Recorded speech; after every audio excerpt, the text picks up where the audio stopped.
Você ainda acredita que o PT manda no Brasil? Então segura essa. O presidente do Senado, Davi Alcolumbre, enterrou de vez a sabatina de Jorge Messias, o fiel escudeiro que Lula queria transformar em ministro do STF. A sessão marcada para o dia 10 foi cancelada porque o próprio governo esqueceu, de propósito, de enviar a mensagem presidencial formal ao Congresso. Um papel de 2 linhas. Um detalhe que qualquer estagiário faz em 5 minutos. E o Planalto, depois de publicar a indicação no Diário Oficial com fanfarra, simplesmente deixou o documento dormir na gaveta. Alcolumbre foi cirúrgico. Omissão grave e sem precedentes do Poder Executivo. Interferência inaceitável no Legislativo.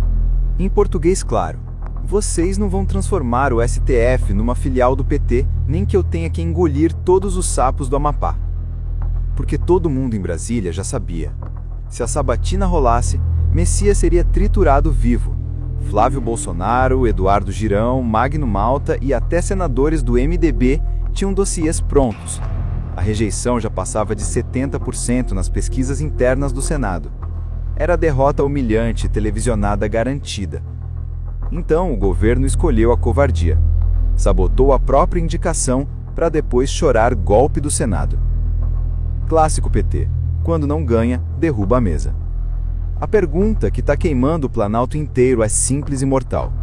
Se Lula, no apagar das luzes do mandato, com todo o orçamento secreto ainda na mão, não consegue nem protocolar uma indicação ao STF sem dar vexame, como diabos pretende vencer 2026? A resposta começou a ser escrita hoje, e foi escrita com letras garrafais. O rei está nu, o gigante acordou, e o PT acabou de levar o maior não desde o impeachment de 2016. A cena é patética. Jacques Wagner, líder do governo no Senado, correndo atrás de Alcolumbre com cara de quem perdeu a mãe. Gleice Hoffmann postando textão raivoso dizendo que o Senado obstrui a democracia. Lula em silêncio sepulcral no Alvorada, sem coragem de aparecer. Porque ninguém engole mais a desculpa do erro técnico. O Planalto anunciou a indicação em 20 de novembro. Teve 12 dias úteis para enviar a mensagem. Não enviou. De propósito.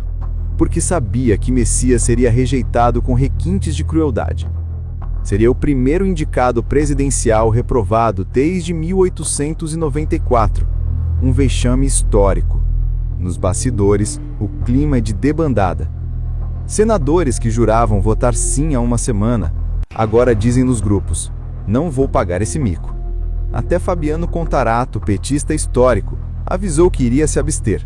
Tradução, votar não sem sujar o currículo progressista. O Centrão farejou fraqueza e já subiu o preço. Quer nova indicação em 2026? Então libera 40 bilhões de emenda extra e esquece a PEC do teto. Lira sorri de canto de boca. Girão e Rogério já falam em mudar o regimento para exigir 15 anos de magistratura e proibir advogados que defenderam réus políticos.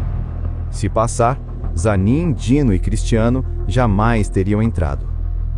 A pergunta que os petistas mais temem ouvir nas ruas agora é: se vocês não conseguem nem colocar um ministro no STF com todo o poder que ainda tem, que moral terão para pedir voto ano que vem? A resposta é nenhuma. Hoje o PT descobriu que não manda mais nem no próprio quintal. E o Brasil inteiro aplaudiu. O cancelamento de hoje não foi um atraso. Foi um terremoto. Primeiro efeito: a vaga de Barroso ficará aberta pelo menos até fevereiro de 2026. O STF começa o ano com apenas 10 ministros. Empate 5-5 vira regra. Decisões sobre marco temporal, porte de drogas, anistia e censura nas redes podem ficar travadas por meses. As condenações da Lava Jato, que ainda respiram, ganham sobrevida. O PT atirou no próprio pé com calibre 12. Segundo efeito: o Centrão virou predador. Arthur Lira já avisou que, agora, tudo tem preço. Querem a PEC dos precatórios inteira, mais 50 bilhões de emendas PIX e o fim do teto de gastos. Se Lula ceder, a vaga fica aberta até 2027. Sim, estão falando abertamente em deixar o STF manco até o próximo presidente. Terceiro efeito: o precedente vale para todas as cortes. STJ tem 2 vagas em 2026. TSE tem 3 até 2028. Presidentes dessas cortes já receberam recado. Messias é o novo padrão. Acabou a indicação automática de amigos do rei. A pergunta que ninguém no PT quer responder é: se Lula já perdeu o controle do Congresso em 2025, o que sobra para 2026? A resposta está nas ruas. Nada. O terceiro mandato entrou em coma hoje, e o monitor cardíaco já começou a apitar. Porque o que aconteceu hoje não foi burocracia, foi revolução silenciosa. O Congresso inteiro percebeu que pode sangrar o governo até a morte sem disparar um tiro. Basta dizer não uma única vez. E hoje, disseram. A partir de agora, toda indicação presidencial será sabatinada de verdade. Todo ministro indicado terá que provar independência, não fidelidade. Todo orçamento secreto terá preço político altíssimo. E todo candidato do PT em 2026 carregará nas costas o maior carimbo da história. Fracassou até no STF. Lula sai desse episódio menor do que entrou. O homem que se vendia como o maior articulador da história não conseguiu articular nem um papel de 2 linhas. O partido que se achava dono eterno do Brasil levou um não que vai ecoar até o segundo turno.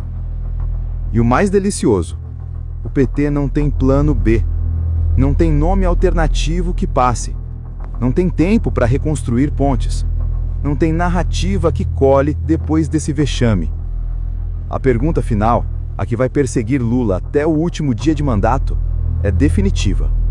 Se você não conseguiu colocar um ministro no STF em 2025, com todo o poder que ainda tinha, como pretende convencer 60 milhões de brasileiros a te dar mais 4 anos?